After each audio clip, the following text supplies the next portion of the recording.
Karimnagar, Adilabad, Nizamabad, Medak teachers MLC ఎన్నికల్లో మల్క కొమరయ్యకు మొదటి ప్రాధాన్యత. ఓటు వేద్దాం, గెలిపిద్దాం. మీకోసం, మీ సమస్యల కోసం మీ తరఫున గళమెత్తుతాడు, ప్రభుత్వంతో కొట్లాడతాడు. తెలంగాణ భవన్ కి చాలా నెలల గ్యాప్ తర్వాత బీఆర్ఎస్ అధినేత కేసీఆర్ వచ్చారు సార్.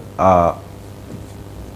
సందర్భంగా జరిగిన విస్తృత స్థాయి సమావేశంలో చాలా కామెంట్స్ చేశారు. రేవంత్ రెడ్డి పాలన మీద కామెంట్స్ చేశారు. కాంగ్రెస్ గ్రాఫ్ పాతాళంలోకి పడిపోయింది, కేసీఆర్ మళ్ళీ సీఎం కావాలని చెప్పి ప్రజలు కోరుకుంటూ ఉన్నారు అంటూ కమెంట్ చేశారు. వచ్చేది 100% బీఆర్ఎస్ మాత్రమే నెక్స్ట్ ఎలక్షన్స్లో అనే ధీమా కూడా వ్యక్తం చేస్తూ మరో కామెంట్ చేశారు సార్.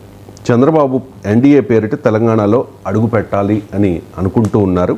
తెలంగాణ మళ్ళీ వలసవాద కుట్రలకు బలి కావద్దు, అదే జరిగితే రాష్ట్రం కోలుకోకుండా ఆగమయ్యే ప్రమాదం ఉంది. తెలంగాణకు రాజకీయ అస్తిత్వం, రక్షణ కవచం బీఆర్ఎస్ పార్టీనే అంటూ ఉన్నారు కేసీఆర్. అంటే చంద్రబాబు మళ్ళీ ఇక్కడ రియాక్టివ్ అవుతారు అనే భయం కేసీఆర్లో కనిపిస్తోందా సార్? అంటే చంద్రబాబు మళ్ళీ వస్తారు భయం కాదు, రాజకీయ నాయకులు భయంతో అన్నారు, వ్యూహంతో అంటారు. భయం వేరు, వ్యూహం వేరు. మరి చంద్రబాబు నాయుడు ఇప్పుడు వచ్చి ఏదో చేస్తారని భయపడేంత పరిస్థితిలో కేసీఆర్ ఏమో అధికారంలో ఉన్నాడు భయపడటానికి. కేసీఆర్ పవర్లో ఉంటే ఏదైనా భయం ఉండొచ్చేమో. కేసీఆర్ అపోజిషన్లో ఉన్నాడు, అపోజిషన్ ఉన్నప్పుడు భయం ఏముంటుంది? అంటే నెక్స్ట్ విజయావకాశాలు ఉంటాయి కదా టీడీపీ. ఏదన్నా దానికి భయం కాదు. నెక్స్ట్ ఇప్పుడు ఎలక్షన్లు ఏమన్నా రేపు పొద్దున్న ఉన్నాయా? ఎలక్షన్ 4-5 ఉన్నాయి. కాంగ్రెస్ పట్ల అసంతృప్తి ఉండి కాంగ్రెస్ ఓడిపోవాలి, మళ్ళీ బీజేపీని ఓడిపోవాలి, అప్పుడు కదా బీఆర్ఎస్కి అవకాశం. భయం కన్నా ఎక్కువ వ్యూహం. వ్యూహం ఏంటి అంటే ఇది కొత్త కాదు కదా. 2018లో కూడా కాంగ్రెస్ పార్టీ మహాగఠబంధన్ అని పేరిట టీడీపీతో పొత్తు పెట్టుకుని ఎన్నికల్లో పోటీ చేసి ఎన్నికల ప్రచారంలో చంద్రబాబు నాయుడు అడుగుపెట్టిన మరుక్షణమే చంద్రబాబు నాయుడును టార్గెట్ చేస్తూ చంద్రబాబు నాయుడు భుజాలపైన తుపాకీ పెట్టి కాంగ్రెస్ను ఫైర్ చేశాడు కేసీఆర్. మన చిన్నప్పుడు పల్లెటూరులో దొరికిన పాలు ఇప్పుడు సిటీలో దొరకటం లేదు. మా ఇంట్లో దీని గురించి మాట్లాడుకుంటున్నప్పుడు కంట్రీ డిలైట్ గురించి తెలిసి ఉన్నత ప్రమాణాలు ఉన్న ల్యాబ్స్ లో టెస్ట్ చేయించి రోజు రిపోర్ట్స్ ని యాప్ లో అప్డేట్ చేస్తారు. వాళ్ళ విధానాలు చూసి సంతృప్తి చెంది ఇలా రికమెండ్ చేస్తున్నాను. ఇప్పుడే కంట్రీ డిలైట్ యాప్ ని డౌన్లోడ్ చేసుకోండి. Download the country delight app now. So అందువల్ల చంద్రబాబు నాయుడు పేరు చెప్పి బూచి చెవు పెట్టి తెలంగాణ సమాజంలో తెలంగాణ సెంటిమెంట్ను రగిలించడం అనేది కేసీఆర్ రాజకీయ వ్యూహం. అందులో భాగంగానే చంద్రబాబు వస్తున్నాడు అనొక ప్రచారం. చంద్రబాబు పేరు చెప్పడం ద్వారా అటు రేవంత్ రెడ్డిని టార్గెట్ చేయొచ్చు, ఇటు బీజేపీని టార్గెట్ చేయొచ్చు అన్నది కేసీఆర్ లక్ష్యం. రేవంత్ రెడ్డి చంద్రబాబు నాయుడు వ్యక్తిగతంగా సన్నిహిత్యము, రేవంత్ రెడ్డి పట్ల తెలుగుదేశం శ్రేణులు ఈవెన్ చంద్రబాబు నాయుడు కూడా చాలా పాజిటివ్గా రెస్పాండ్ అయిన మాట నిజం. రేవంత్ రెడ్డి కూడా చంద్రబాబు నాయుడు పట్ల తన గౌరవాన్ని ఎక్కడా దాచుకోలేదు. రేవంత్ రెడ్డి తెలుగుదేశం నుంచి కాంగ్రెస్లోకి వచ్చినా టీడీపీ పైన ఏదో కోపంతో రాలే, టీడీపీని తిట్టి టీడీపీని విమర్శించి రాలే. తెలంగాణలో మారిన రాజకీయాల నేపథ్యంలో తెలుగుదేశం ఇర్రెలవెంట్ అయిన నేపథ్యంలో కాంగ్రెస్లోకి వచ్చారు. కాంగ్రెస్లోకి వచ్చిన సహజంగా ఒక పార్టీ నుంచి మరో పార్టీకి మారితే తమ పాత పార్టీని పాత నాయకత్వాన్ని తిట్టకుండా వస్తుంటారు రాజకీయ నాయకులు. మళ్ళీ వెళ్ళినప్పుడు పొగుడుతూ ఉంటారు. అలాంటి పని రేవంత్ రెడ్డి చేయలేదు. రేవంత్ రెడ్డి కన్సిస్టెంట్గా నేను చంద్రబాబు నాయుడు దగ్గర పనిచేసిన మాట నిజం, కానీ చంద్రబాబు నాయుడు శిష్యుని కాదు సహచరుని అని చాలాసార్లు చెప్పాడు. సో అందువల్ల Revanth Reddy never hidden and never hesitated also never hesitated to remind the people of Telangana about his proximity with Chandrababu Naidu. Chandrababu నాయుడుతో ఆయనకున్న సామీప్యత కానీ ఆయన అభిమానానికి కానీ ఎన్నడూ దాచుకోలేదు. అందువల్ల రేవంత్ రెడ్డిని టార్గెట్ చేయడం కోసం కూడా చంద్రబాబు నాయుడిని టార్గెట్ చేయడం ఒక లక్ష్యం. రెండవ లక్ష్యం ఏంటి అంటే బీజేపీ టీడీపీ కలిసి ఉంది కనుక బీజేపీ ద్వారా చంద్రబాబు నాయుడు రాష్ట్రంలో ప్రవేశిస్తాడు. నడపా తెలుగుదేశం నాయకుల నుంచి స్టేట్మెంట్లు వస్తాయి, తెలంగాణలో మళ్ళీ పూర్వవైభవం, తెలంగాణలో కూడా మేము అధికారంలోకి వస్తాం, ఇలాంటి స్టేట్మెంట్లు కూడా కేసీఆర్ కాయిదాలు అవుతున్నాయి. అక్కడ వచ్చింది లేదు, చేసింది లేదు. కానీ మధ్యలో ఒకసారి వచ్చి ఎన్టీఆర్ ట్రస్ట్ భవన్ మీటింగ్ అవుతారు, తెలంగాణ నాయకులతో స్టేట్మెంట్ ఇచ్చేస్తారు. ఆ స్టేట్మెంటు రాజకీయ సర్కిల్లో గిర్ర తిరుగుతూ ఉంటుంది. తెలంగాణ మళ్ళీ తెలుగుదేశం వస్తుందట అని. ఎందుకంటే తెలంగాణ ఉద్యమానికి భూమికి ఏంటి? తెలంగాణ ఉద్యమానికి భూమిక తెలంగాణ వెనుకబాటుతనం ఒక ఫ్యాక్టరీ. ఆ మాటకొస్తే వెనుకబాటుతనం రాయలసీమలో ఉంది, వెనుకబాటుతనం ఉత్తరాంధ్రలో ఉంది, తెలంగాణకున్నా కూడా వెనుకబడిన ప్రాంతాలు ఉన్నాయి ఆంధ్రప్రదేశ్లో.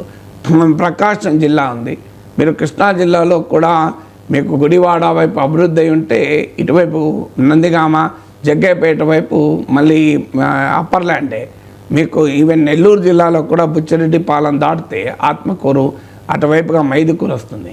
సో ఆత్మకూరు దాకా ఏముంది, చాలా అండర్డెవలప్డ్ ఏరియా నెల్లూరు జిల్లాలో కూడా. మీరు ఈవెన్ గోదావరి జిల్లాలో కూడా మీకు దేవీపట్నం లాంటి మైదాన ప్రాంతాల్లో డెవలప్మెంట్ కనిపించవచ్చు. మీకు రంపచోడవరం లాంటి ఎత్తైన ప్రాంతాల్లో డెవలప్మెంట్ లేదు. మళ్ళీ ఇలా మీరు గుంటూరులో కూడా తీసుకోండి.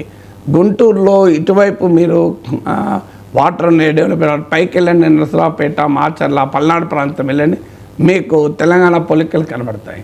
ఇలా మీకు ఉత్తరాంధ్రలో మీకు వైజాగ్ దాటితే ఉత్తరాంధ్రలో ఏముంది, మీకు చాలా వెనుకబడిన ప్రాంతం శ్రీకాకుళం, విజయనగరం, ఈ ప్రాంతాలన్నీ.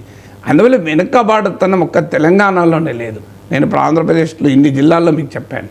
వెనుకబడిన ప్రకాశం జిల్లా మొత్తం వెనుకబడిన ప్రాంతమే, తెలంగాణ కన్నా వెనుకబడిన ప్రాంతం. కానీ ఈ తెలంగాణలో సెంటిమెంట్ ఎక్కడ వచ్చింది అంటే దీనికి ఒక హిస్టారికల్ బేసిస్ ఉంది. ఆ హిస్టారికల్ బేసిస్ ఏంటి అంటే 1948లో హైదరాబాద్ రాష్ట్రం ఏర్పడింది. హైదరాబాద్ రాష్ట్రం ఇది నథింగ్ బట్ తెలంగాణతో పాటు మహారాష్ట్ర, కర్ణాటకలోని కొన్ని ప్రాంతాలు హైదరాబాద్ రాష్ట్రంలో భాగంగా ఉన్నాయి. నిజాం పాలిత ప్రాంతం. 1948లో హైదరాబాద్ అంటే తెలంగాణ ఒక రాష్ట్రంగా ఏర్పడితే 1953లో ఆంధ్ర రాష్ట్రం ఏర్పడింది, కర్నూలు రాజధానిగా. తమిళనాడు మద్రాసు రాష్ట్రం నుంచి విడిపోయి ఆంధ్ర రాష్ట్రం ఏర్పడింది. అంటే తెలంగాణ రాష్ట్రం ఏర్పడ్డ 5 ఏళ్ళకి ఆంధ్ర రాష్ట్రం ఏర్పడ్డాయి. 1956లో ఆంధ్రప్రదేశ్ ఏర్పడింది. అంటే ఆంధ్రప్రదేశ్ ఏర్పాటుకు 8 ఏళ్ళ ముందు, 8 ఇయర్స్ ముందు తెలంగాణ రాష్ట్రం ఏర్పడింది. 8 years Telangana state was in existence. దాని పేరు హైదరాబాద్ స్టేట్ అని పిలవచ్చు, but Telangana state was in existence. అది చాలామందికి చరిత్ర తెలియదు. తెలంగాణ వెనుకబాటుతనం ఒకటే కాదు, ఆంధ్రప్రదేశ్ రాష్ట్ర ఏర్పాటుకు 8 ఏళ్ళుగా ముందు 8 ఏళ్ళు తెలంగాణ రాష్ట్రం ఉంది. ఆంధ్ర రాష్ట్ర ఏర్పాటుకు 5 ఏళ్ళు తెలంగాణ రాష్ట్రం ఉంది. ఉన్నాక ఆ రాష్ట్రాన్ని ఆంధ్ర రాష్ట్రంతో కలిపారు. కలిసినప్పుడే చాలా ఆందోళనలు, అనుమానాలు వ్యక్తమయ్యాయి, పెద్ద ఉద్యమాలు నడిచాయి. ఆంధ్ర డెవలప్డ్ రీజను బ్రిటిష్ పాలనలో ఉండడం వల్ల, క్యాపిటలిస్ట్ రిలేషన్ సెంటర్ కావడం వల్ల, తెలంగాణ ఫ్యూడల్ ప్రాంతంగా పాలనలో ఉండడం వల్ల వెనకబడింది. అందువల్ల అన్ని రంగాల్లో కూడా ఆంధ్ర ఆధిపత్యం ఉంటుంది. ఆంధ్రాలో ఎక్కువ సీట్లు ఉంటాయి. ఆంధ్ర ప్రాంతానికి పొలిటికల్ లీడర్షిప్ కూడా మాకు నష్టం జరుగుతుందని ఈ అనుమానాలన్నీ వ్యక్తమైనప్పుడు జెంటిల్మెన్ అగ్రిమెంట్ అని పెద్ద మనసులో ఒప్పందం కుదిరింది. ఆ పెద్ద మనసులో ఒప్పందంలో భాగంగా తెలంగాణ ప్రాంతానికి కొన్ని ప్రత్యేక రక్షణలు ఇచ్చి ఆంధ్రప్రదేశ్ ఏర్పడింది. ఉదాహరణకు తెలంగాణలో భూములు తెలంగాణేతరులు కొనాలి అంటే తెలంగాణ ప్రజాప్రతినిధులతో కూడిన రీజనల్ కమిటీ అనుమతి కావాలి. అంటే తెలంగాణ ల్యాండ్స్ తెలంగాణేతరులకు ఏలియనేట్ కావద్దు. ఇప్పుడు మీకు గిరిజన ప్రాంతాల్లో ఉంటాయి 170 యాక్ట్ లాగా. సో ఆ కండిషన్ ఉంది. అలాగే చీఫ్ మినిస్టర్ ఆంధ్ర ప్రాంతానికైతే డిప్యూటీ చీఫ్ మినిస్టర్ తెలంగాణకి ఇవ్వాలి అని, ఆ తెలంగాణ చీఫ్ మినిస్టర్ అయితే ఆంధ్ర ప్రాంతానికి డిప్యూటీ చీఫ్ మినిస్టర్ ఇవ్వాలి. ఇలాంటి అంశాలు రాసుకుంటూ ఒక అగ్రిమెంట్ కుదిరింది. ఈ అగ్రిమెంట్ డే 1 నుంచి అమలు కాలేదు. నీలం సంజీవరెడ్డి చీఫ్ మినిస్టర్ కావడంతోనే డిప్యూటీ చీఫ్ మినిస్టర్ అంటే 6th ఫింగర్ అన్నాడు, దానికి ఏముంది అన్నాడు. సో అందువల్ల పొలిటికల్గా కూడా ఆంధ్ర నాయకత్వం డామినేట్ చేసింది. మీకు 1956 నుంచి 2014 వరకు 58 ఏళ్ళు ఉంది కదా ఆంధ్రప్రదేశ్.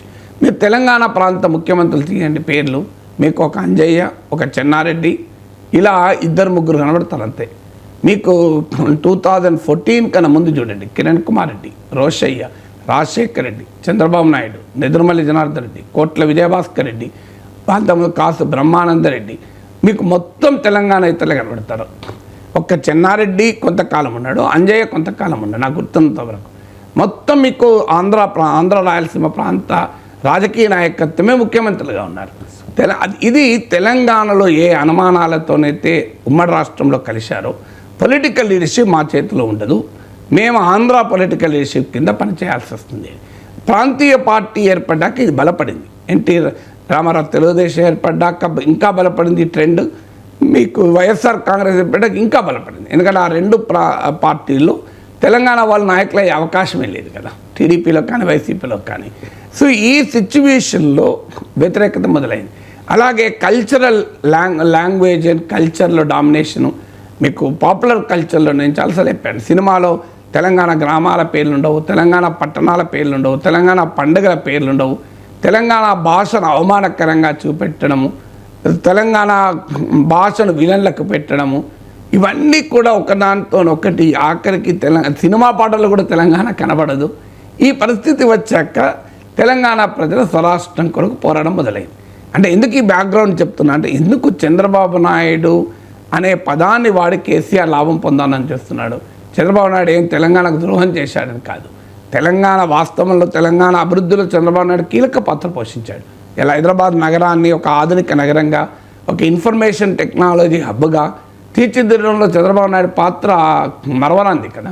సో ఇవాళ సైబరాబాద్ ఈ ప్రాంత అభివృద్ధిలో చంద్రబాబు నాయుడు కీలక భూమిక. ఇవాళ భారతదేశ సాఫ్ట్వేర్ ఎగుమతుల్లో 16% తెలంగాణ కంట్రిబ్యూట్ చేస్తుంది. 15% అంటే the credit goes to Chandrababu Naidu foundation, అందులో అనుమానం లేదు.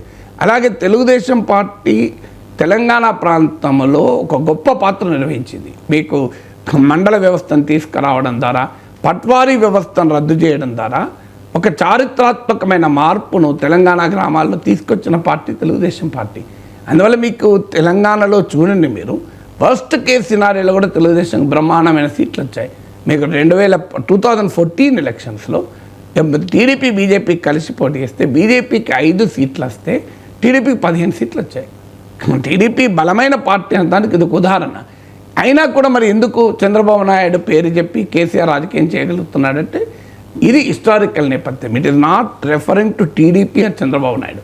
చంద్రబాబు నాయుడు పైనో తెలుగుదేశం పైనో ఇండి రిఫ్లెక్షన్ కాదు. తెలంగాణ సమాజము 5-6 దశాబ్దాలుగా అనుభవించిన ఆధిపత్యాన్ని ప్రజల్లో ఉన్న వ్యతిరేకత. నేను ఉదాహరణ మీకు పొలిటికల్ లీడర్షిప్ చెప్పాను. మీకు తెలంగాణ ప్రాంత భూములు తెలంగాణేతలకు కొనాలంటే రీజనల్ కమిటీ అనుమతి కావాలి. ఎక్కడ జరిగింది అది? మీరు హైదరాబాద్ చుట్టూ భూముల సర్వే చేయండి, ఏ ప్రాంతం వల్ల ఓనర్షిప్ ఉంటుందో వాళ్ళకి అర్థమవుతుంది. హైదరాబాద్లో వ్యాపారాలు చూడండి, ఏ ప్రాంతం ఉందో తెలుస్తుంది మనకు. అందువల్ల ఆ జెంటిల్మెన్ అగ్రిమెంట్లో తెలంగాణ రక్షణకు ఇచ్చిన ఏది అమలు కాలే. ఆఖరికి ఉద్యోగాల విషయంలో కూడా హైదరాబాద్ ఫ్రీ జోన్ అని చెప్పి చర్చలు చూసాం మనం. సో ఇవన్నీ ఒకదానికొకటి క్యూములేట్ అయ్యి తెలంగాణ సెంటిమెంటు బలపడింది. తెలంగాణ సెంటిమెంటు అనేక రూపాల్లో వ్యక్తం కావటానికి చంద్రబాబు నాయుడు రూపంలోనో, రాజశేఖర రెడ్డి రూపంలోనో, ఇంకో రూపంలోనో అది వ్యక్తీకరణ కావచ్చు, కానీ మూలం అక్కడ లేదు. మూలం ఎక్కడ ఉంది అంటే 5-6 దశాబ్దాలుగా తెలంగాణ పైన తెలంగాణేతరుల రాజకీయ సాంస్కృతిక ఆధిపత్యం నడిచింది అన్న భావన తెలంగాణ ప్రజల్లో ఎక్కింది. ఇది మీరు తెలంగాణ గ్రామాల్లో ఎక్కడికైనా వెళ్ళండి, ఇది మీకు కనబడుతుంది. తెలంగాణ గ్రామాల్లో ఎక్కడికైనా, ఎందుకంటే దాంట్లో చాలా రియాలిటీ ఉంది. నేను అనేక సార్లు ఉదాహరణ చెప్పాను. తెలంగాణలో అతిపెద్ద పండుగ బతుకమ్మ పండుగ, ఆంధ్ర ప్రాంతంలో అతిపెద్ద పండుగ సంక్రాంతి పండుగ. సంక్రాంతి పండుగ పైన ఎన్ని సినిమాలు వచ్చాయి చూడండి, ఎన్ని పాటలు వచ్చాయి చూడండి, ఎన్నిసార్లు హీరోయిన్లు సంక్రాంతికి తల్లిగారింటికి పోయారో చూడండి. కానీ ఎన్ని సినిమాల్లో తెలంగాణ వచ్చేవరకు ఏ సినిమాలో బతుకమ్మ పండుగ చూపెట్టండి నాకు, ఎక్కడా ఉండదు. మీకు తెలంగాణలో అతిపెద్ద జాతర సమ్మక్క సారక్క జాతర, అతిపెద్ద జాతర నాగోబా జాతర. ఆంధ్రలో పైడితల్లి యాత్ర అని ఉత్తరాంధ్రలో ఉంది.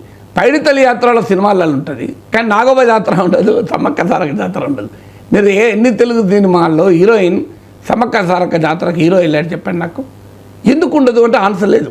సమ్మక్క సారక్క జాతర తెలుగు సినిమాలో కనబడదు, మీకు తెలుగు సినిమాలో బతుకమ్మ పండుగ కనబడదు, తెలంగాణ ఊర్లు కూడా కనబడవు. నేను అనగల చెప్పాను, కరీంనగర్ వేయండి ఎప్పుడన్నా హీరో. మీరు ఎన్నడన్నా కాకినాడ వేయండి కానీ కరీంనగర్ పోలే కదా. ఎందుకు పోలే మరి? హైదరాబాద్ కాకినాడ దూరమా, కరీంనగర్ దూరమా? అన్నపూర్ణ స్టూడియోస్ ఇక్కడే ఉంటుంది పక్కనే. ఉస్మాన్ సిటీలో చదివాడు ఎప్పుడన్నా అక్కిన నాగేశ్వరరావు, నాగార్జునను, నాగ చైతన్యను ఎన్నడన్నా ఒక్కరోజన్నా ఒక్క సినిమాలోనైనా ఉస్మాన్ సిటీలో చదివి నాకు గుర్తున్నంత వరకు లేదు. ఏమన్నా ఉంటే చెప్పండి మీరు నాకు. సబ్జెక్ట్ కరెక్షన్ అసలు ఎక్కువ భాగం అయితే లేదు, ఏదన్నా ఒక దాంట్లో ఉన్నదో తెలియదు. అక్కడనే నాగేశ్వరరావు ఉస్మాన్ సిటీలో చదవచ్చు కదా, ఎందుకు చదవకూడదు? ఉస్మాన్ సిటీలో చదివితే మా తెలంగాణ ప్రజలకు ఆనందం వేస్తారు కదా, మా యూనివర్సిటీలో చేయండి అక్కినేని అని. సినిమాల్లోనే కదా, నిజంగా కాదు కదా. అంటే ఇది ఈ కల్చరల్, లింగ్విస్టిక్, పొలిటికల్ లీడర్షిప్ మా చేతిలో లేదు అన్న భావన తెలంగాణలో స్వరాష్ట్రానికి కారణమైంది. డెవలప్మెంటు, ఇంబ్యాలెన్సెస్, అసమానతలకు కారణం కాదు. ఇప్పుడు తెలంగాణ వచ్చాక కూడా అసమానతలు ఉన్నాయి. హైదరాబాద్తో వికారాబాద్ పోల్చండి ఎంత అండర్ డెవలప్డ్ ఉందో.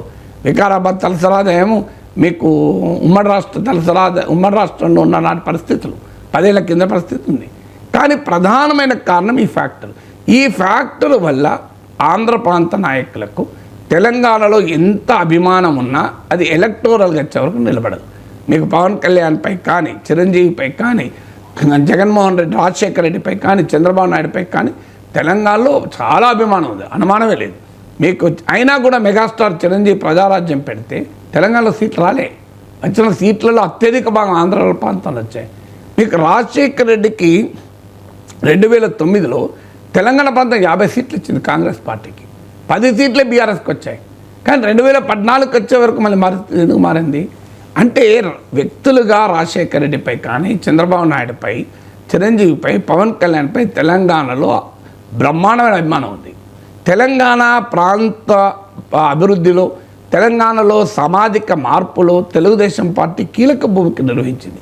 తెలంగాణలో రాజశేఖర రెడ్డి సంక్షేమ పథకాలు, ముఖ్యంగా ఉచిత విద్యుత్ లాంటివి ఒక చారిత్రాత్మకమైన మార్పు కారణమయ్యాయి.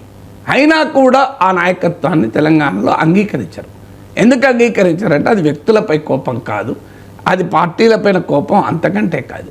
అది హిస్టారికల్ ఇంజస్టిస్కు మేము గురయ్యాము, హిస్టారికల్ ఆధిపత్యానికి గురయ్యాము అనే భావన తెలంగాణ సమాజంలో బలంగా ఉంది. దాన్ని కేసీఆర్ రగిలించదలుచుకున్నాడు. అందుకే చంద్రబాబు నాయుడు పేరు చెప్తున్నాడు. చంద్రబాబు నాయుడు బూచి చూపెట్టి తెలంగాణ సెంటిమెంట్ను రగిలించాలి అన్నది కేసీఆర్ వ్యూహం. ఎందుకంటే ఆయన తెలంగాణ రాష్ట్ర సమితి పెట్టి ఫక్త్ రాజకీయ పార్టీగా మార్చి ఉద్యమ స్వభావాన్ని వదిలేసి తర్వాత భారత రాష్ట్ర సమితి పెట్టి తెలంగాణ సెంటిమెంట్నే పక్కకు పెట్టి రాజకీయం చేసి దాని ఘోరమైన ఫలితాలు అనుభవించాడు. సో ఆ అనుభవించాడు కనుకనే ఇప్పుడు మళ్ళీ పోయిన చోటే వెతుక్కోవాలి అని మళ్ళీ తెలంగాణ సెంటిమెంట్కు మేమే దిమ్మదారులము అనేటువంటి వాదన ముందుకు తెస్తున్నాడు. అందులో భాగంగా చంద్రబాబు నాయుడు పట్టుకొస్తాం. లేదు చంద్రబాబు నాయుడుకి ఏం సంబంధం, తెలంగాణ రాజకీయాల్లో చంద్రబాబు నాయుడు ఏం చేస్తున్నాడు కనుక, ఏం చేయగలడు కనుక, సో ఆయనకు ఆంధ్రప్రదేశ్లో పార్టీని నిలబెట్టుకొని పార్టీని మరోసారి అధికారంలోకి తప్పించుకోవడం ముఖ్యం తప్ప చంద్రబాబు నాయుడు ఏం సీఎం గాడు, లోకేష్ సీఎం గాడు, ఆయనకి ఏం ఇంట్రెస్ట్ ఉంటుంది తెలంగాణ పైన. తెలంగాణలో తెలుగుదేశం పార్టీ ఉన్నమాట నిజం, కానీ దాని కొరకు చంద్రబాబు నాయుడు, లోకేష్ ఇక్కడ తపన పడేది లేదు, ఇక్కడ చేయగలిగేది కూడా లేదు. అయినా కేసీఆర్ చంద్రబాబు నాయుడిని చూపెడతాడు. ఎందుకంటే అది రాజకీయంగా తనకు అవసరం కనుక, ఇక తనకు మిగిలిన ఏకైక ఆయుధం అదే కనుక దాన్ని ప్రయోగించడం ద్వారా అటు కాంగ్రెస్ని, ఇటు బీజేపీని, ముఖ్యంగా రేవంత్ రెడ్డిని, బీజేపీని ఎదుర్కోవాలన్నది రాజకీయ వ్యూహం.